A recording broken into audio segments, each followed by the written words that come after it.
Bienvenidos hermanos y amigos. Continuamos con esta serie de estudios y en esta oportunidad vamos a hablar acerca de la incredulidad. Comenzamos diciendo que el Evangelio es, como todos sabemos, las buenas nuevas de salvación. Pero en Romanos capítulo 1 versículos 16-17, el apóstol Pablo nos da una definición muy buena y muy amplia de lo que es el Evangelio. Y dice, porque no me avergüenzo del Evangelio, porque es poder de Dios para salvación a todo aquel que cree, al judío primeramente y también al griego, porque en el Evangelio la justicia de Dios se revela por fe y para fe, como está escrito, mas el justo por la fe vivirá. Estamos hablando de la incredulidad y podemos ver que el Evangelio es el poder de Dios para salvación a todo aquel que cree, todo lo contrario de la incredulidad. Y en esta oportunidad vamos a analizar la carta a los Romanos, capítulo 1 hasta el capítulo 3, más o menos, y más adelante continuaremos con la carta a los Romanos.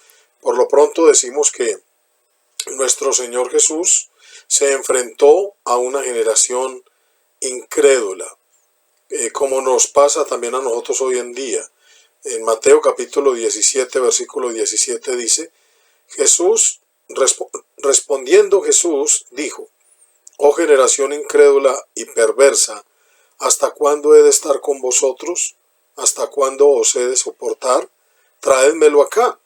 Él está hablando en el contexto de la sanación de un endemoniado. Incredulidad de quienes, sorprendentemente, de sus discípulos. En el contexto, como decíamos, versículo 16 del capítulo 17, dice el padre de familia, yo lo he traído a tus discípulos, pero no lo han podido sanar. En el versículo 19 dice, viniendo entonces los discípulos a Jesús aparte, dijeron, ¿por qué nosotros no pudimos echarlo fuera? Jesús les dijo, por vuestra poca fe. Los discípulos tenían el poder, como lo vamos a ver a continuación. Jesús les había dado el poder de echar fuera demonios. Si no pudieron, es porque les faltaba fe. Y el Señor habla de una fe muy poca en ellos. Inclusive continúa diciendo que si tuviéramos fe como un grano de mostaza, nada nos sería imposible. Entonces imaginémonos cuán poca fe tenían sus discípulos a pesar de ver las señales que él hacía y de recibir su poder. Como estábamos diciendo, Jesús les había dado el poder de sanar, de echar fuera a demonios.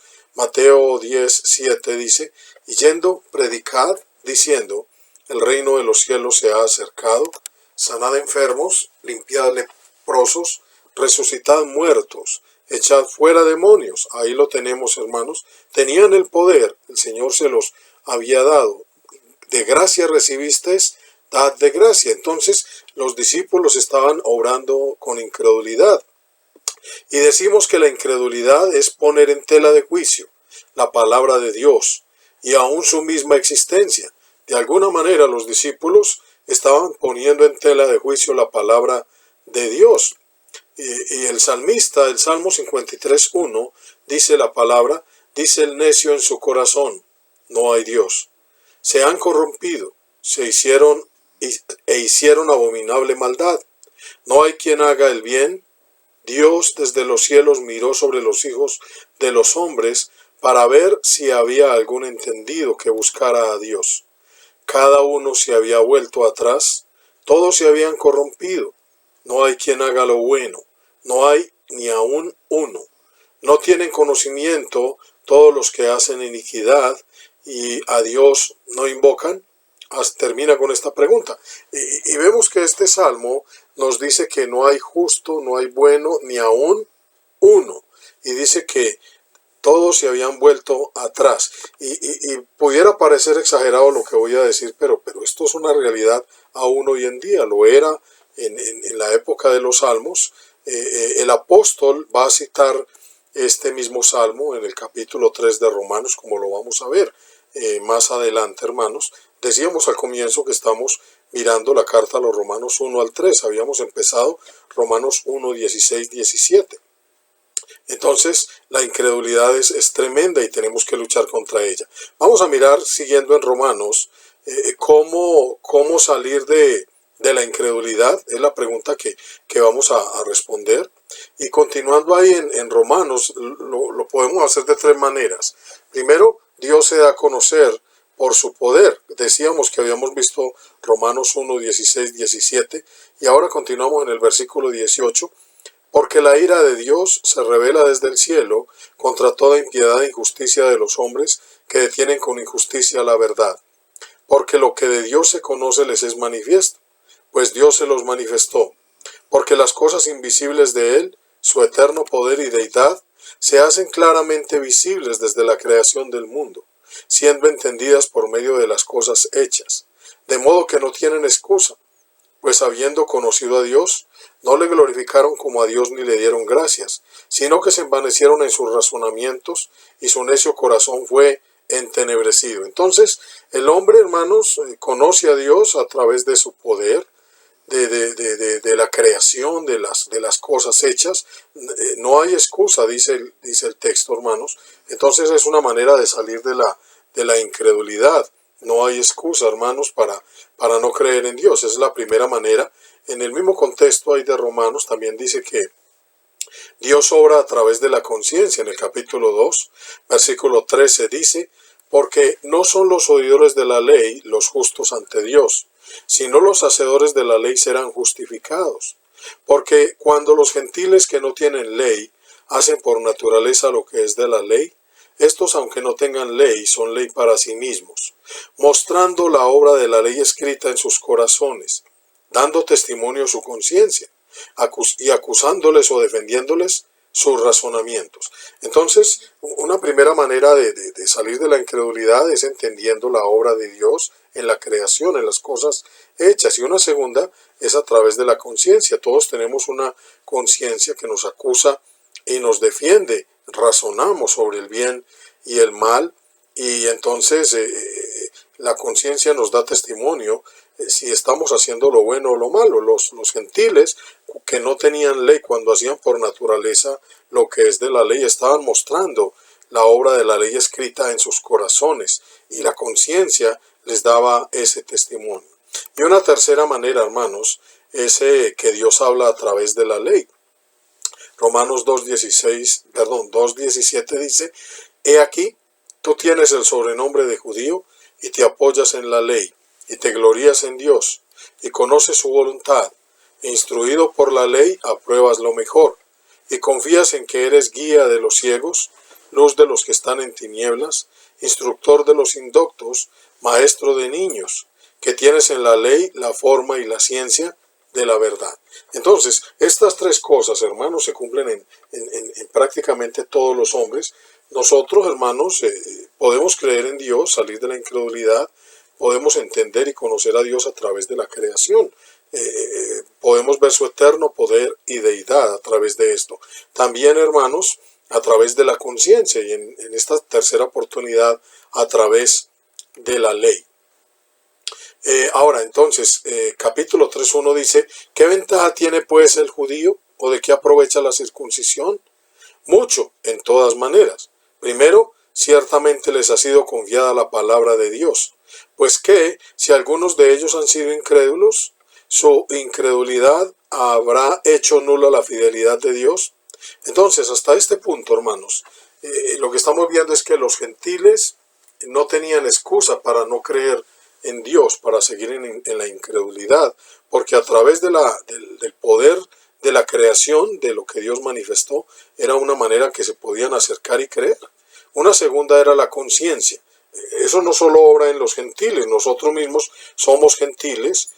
Antes, cuando no conocíamos bien la palabra, la ley, por decirlo de alguna manera, la ley de Dios en el Nuevo Testamento, y aún toda su palabra, hermanos, pues teníamos que apelar a la conciencia y al poder de Dios a través de la creación. Ahora que conocemos la ley, pues tenemos ventaja, pero mire lo que dice el apóstol Pablo, hermanos. ¿Sirve de algo alguna excusa? Porque uno pudiera decir: no, pues es que a mí no me han predicado, no conozco la palabra, y pues yo tengo excusa porque no conozco la palabra. Pero entonces vamos a responder esta pregunta, y en el capítulo 1 de Romanos, versículo 20, ya lo leímos, dice, porque las cosas invisibles de Él, su eterno poder y deidad, se hacen claramente visibles desde la creación del mundo, siendo entendidas por medio de las cosas hechas, de modo que no tienen excusa. No hay excusa, hermanos, para no creer, no hay ninguna excusa posible. En el capítulo 2, versículo 1 dice también, por lo cual eres inexcusable, oh hombre, quien quiera que seas tú que juzgas. Nosotros que conocemos la ley juzgamos a los que no la conocen y a veces nos creemos mejores que ellos. Dice, pues en lo que juzgas a otro, te condenas a ti mismo, porque tú que juzgas haces lo mismo, mas sabemos que el juicio de Dios contra los que practican tales cosas es según verdad. Entonces, no hay excusa valedera, hermanos, para no creer, hermanos, porque nosotros mismos que conocemos la ley y a veces juzgamos a los otros, hacemos lo mismo. Y ahí como que pareciera como que se nos olvidara por qué lo estamos juzgando. Los mismos judíos que conocían la ley, Romanos 2:21 dice, tú pues que enseñas a otro, ¿no te enseñas a ti mismo? Habíamos visto en el versículo 17 que decía que ellos se gloriaban en Dios y confiaban en la ley y creían que eran maestro de niños, instructor de los indoctos y de los que están en tinieblas, y que conociendo la ley aprobaban lo mejor. Y aquí dice, tú pues que enseñas a otro, ¿no te enseñas a ti mismo? Tú que predicas que no se ha de hurtar, hurtas. Tú que dices que no se ha de adulterar, adulteras. Tú que abominas de los ídolos, cometes sacrilegio. Tú que te jactas de la ley, con infracción de la ley, deshonras a Dios. Entonces no hay excusa, hermanos. No hay excusa para la incredulidad. Por eso, entonces, decíamos ahora rato que Pablo iba a usar el Salmo 53 en este contexto. Romanos 3:9 al 12 dice, hablando de la condición de los judíos y de los gentiles, hablando de la incredulidad, él dice lo siguiente, ¿qué pues? ¿Somos nosotros mejores que ellos? En ninguna manera, pues ya hemos acusado a judíos y a gentiles que todos están bajo pecado.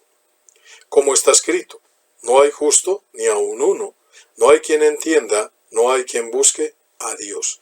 Y es verdad, hermanos, tanto judíos que conocían la ley, todos estaban bajo pecado, también eran incrédulos, mostraban su incredulidad cuando, obviamente la mostramos cuando pecamos. Entonces el hecho de que conozcamos la ley, de que la conciencia nos acuse o nos defiende, pues nos ayuda a salir de la incredulidad, pero no, todavía seguimos en la incredulidad, hermanos, ¿cuánto más los gentiles? Entonces, ¿somos mejores que ellos? En ninguna manera. A veces creemos que porque ya estamos en la iglesia y estudiamos la Biblia, que somos mejores que los que están afuera, pero los mismos pecados que hay afuera se ven en las congregaciones, en las iglesias, hermanos. Entonces, hermanos, realmente no somos mejores. Entonces, lo que nos va a presentar Pablo es una opción nueva, es lo que va a presentar él ahí en esto. Entonces, su poder en la naturaleza, la creación, las obras invisibles de él se hacen claramente visibles para que el hombre de alguna manera crea. La conciencia nos ayuda a creer y la ley, pues obviamente que también nos lleva a creer. Pero mire lo que dice Romanos 2:12, porque todos los que sin ley han pecado, sin ley también perecerán. Y todos los que bajo la ley han pecado, por la ley serán juzgados. Entonces, una cosa es salir de la incredulidad, creer en Dios. Los que están afuera creen en Dios. Los gentiles creen en Dios. Nosotros éramos gentiles, somos gentiles. Pero antes de conocer la ley creíamos en Dios. Tal vez por el poder de la creación, viendo las obras de Dios. También la conciencia nos hacía diferenciar entre lo bueno y lo malo. Y sabemos que hay un castigo y hay un premio, hermanos. Y obviamente al conocer la ley, pues todavía nos ayuda mucho más a salir de la incredulidad. Pero entra un elemento nuevo, hermanos, que ya lo hemos tratado y es el pecado. El hecho de que ya creamos no quiere decir que somos justificados del pecado. Continúa diciendo, porque no son los oidores de la ley los justos ante Dios, sino los hacedores de la ley serán justificados. Entonces, dice también en el versículo 21, la opción de la cual estamos hablando para todos nosotros que ya estamos, hermanos, en la iglesia y para los que están entrando. Dice, pero ahora, aparte de la ley, se ha manifestado la justicia de Dios, testificada por la ley y los profetas. La justicia de Dios por medio de la fe en Jesucristo para todos los que creen en Él, porque no hay diferencia, por cuanto todos pecaron y están destituidos de la gloria de Dios. Entonces, mire lo que está diciendo. Todos pecaron, gentiles y judíos, y aparte de la ley se ha manifestado la justicia de Dios, para que por medio de esa justicia, por medio de la fe en Jesucristo, vamos a ser justificados todos los que creemos en Él, hermanos. El contexto, versículos anteriores al 20, dice que es muy claro que el hombre no va a ser justificado por las obras de la ley, sino por la fe, hermanos. Entonces, por eso dice, aparte de la ley, se ha manifestado la justicia de Dios.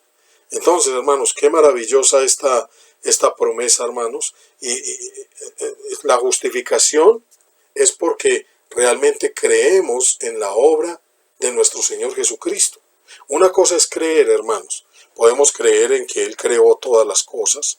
Podemos tener la conciencia que nos acusa o nos defiende. Y aún podemos leer la Biblia, hermanos. Y creer en la ley que está en la Biblia, hermanos. Pero otra cosa es realmente el ser justificados. La única manera, hermanos, es por la fe en la obra de nuestro Señor Jesucristo. Como continúa diciendo, versículo 24, siendo justificados gratuitamente por su gracia, mediante la redención que es en Cristo Jesús. Aparece otro elemento nuevo y es la gracia, hermanos. Es gratis, dice gratuitamente por su gracia. ¿Qué tiene que hacer el hombre, hermanos? Creer en lo que hizo nuestro Señor Jesucristo, creer en su salvación, en su obra de salvación, hermanos. No es suficientemente, hermanos, no es suficiente creer en el poder que hay en las cosas hechas, hermanos, que es una prueba de que Dios existe. No es suficiente que la conciencia nos reprenda y aún de pronto hasta nos pidamos perdón porque sabemos que hemos hecho algo malo. No es suficiente que conozcamos la ley porque conocemos la ley y juzgamos a los otros, pero hacemos lo mismo y mostramos que somos incrédulos, porque como decíamos en algún momento de este estudio, hermanos, la incredulidad es dudar de la palabra de Dios, hermanos, es poner en tela de juicio su palabra y cuando fallamos, eso es lo que está sucediendo. Entonces, hermanos, somos justificados por la fe, por su gracia, hermanos, mediante la redención que es en Cristo Jesús, a quien Dios puso como propiciación por medio de la fe en su sangre. Debemos creer en lo que Él hizo por nosotros, hermanos. De esa manera es que somos justificados, perdonados. El hombre, hermanos, definitivamente hacemos cosas que el Señor nos ha mandado para entrar en la iglesia, para estar en la fe, pero realmente la salvación es de esta manera, hermanos, es lo que nos muestra su bendita y santa palabra. Entonces, vamos terminando, hermanos, y podemos ver ahí, creer pues trae salvación, pero el creer correcto del cual estamos hablando acá, no creer pues trae condenación. Y dice ahí en el Evangelio de Juan, en el versículo 19 y 20, y esta es la condenación, que la luz vino al mundo, y los hombres amaron más las tinieblas que la luz, porque sus obras eran malas. Porque todo aquel que hace lo malo aborrece la luz, y no viene a la luz para que sus obras no sean reprendidas. A muchos les predicamos el Evangelio, hermanos, y no quieren venir a la luz. Se quieren salvar por su conciencia. No, a mí, es que yo no peco, no robo, no mato, le dicen a uno las personas. Uno les habla del bautismo, de la fe, que cuando uno le demuestra a Dios, hermanos, que cree en el Evangelio y se configura con Cristo en el bautismo para recibir esa salvación. Ese creer en la obra de redención que hizo Jesús, tener fe en su sangre, todos sabemos, hermanos, que se lleva a cabo en el bautismo, hermanos. Entonces, cuando uno pone en tela de juicio la palabra de Dios y cree que eso no es así, Entonces ahí es donde viene la condenación. Terminamos diciendo ahí versículo 18 y 36 de Juan 3, el que en él cree no es condenado, pero el que no cree ya ha sido condenado, porque no ha creído en el nombre del unigénito Hijo de Dios. El versículo 36 dice, el que cree en el Hijo tiene vida eterna, pero el que rehúsa creer en el Hijo no verá la vida, sino que la ira de Dios está sobre él. Terminamos, hermanos, diciendo, y amigos, ¿crees en el Hijo de Dios? Pero entendamos que creer, hermanos, es obedecer. Creer, cuando usted ya dice creer en Jesús, implica que usted le va a poner mucho cuidado a su palabra, va a creer en su palabra y la va a hacer, hermanos. Eso es lo que implica esta salvación, y lo que implica la condenación es ese rehusar creer en lo que Él nos ha enseñado, en lo que Él hizo por nosotros. El que rehúsa creer en el Hijo no verá la vida, sino que la ira de Dios está sobre él. Creo que nos da para otro estudio. Podríamos decir que esta es la primera parte de este estudio de la incredulidad. Dios los bendiga, mis hermanos. Síganos en Facebook, suscríbase a nuestro canal en YouTube y visite nuestra página del evangelioolvidado.com. Dios los bendiga, hasta una próxima oportunidad.